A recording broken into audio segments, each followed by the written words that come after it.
لو عندك كوباية بلح من بواقي رمضان هاتيها وفصصيها وحطي عليها كوباية ونص من اللبن الساخن كده او المغلي، سيبيهم منقوعين لمدة ساعة، وبعد كده جيبي الخلاط حطيهم فيها وانزلي عليهم بنص كوباية من الزيت او السمنة، اخلطيهم كويس جدا لغاية ما يبقوا بالقوام اللي انتوا هتشوفوه معايا ده. وبعد كده هننزل عليهم بفانيليا، وهننزل عليهم كمان بكوبايتين ونص من الدقيق.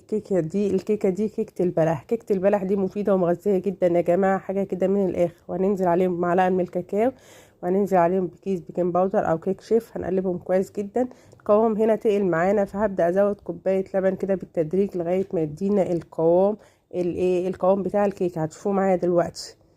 وبعد كده هندخلها على فرن درجة حرارة 180 لغاية ما تستوي معانا. جبت صينية فيها مادة دهنية ورحت نازلة بخليط الكيك كده، وبعد كده دخلتها الفرن لغاية ما استوت معايا وبقت بالشكل القمر ده، وسيبيها لما تبرد بعدين قطعيها، وبألف هنا.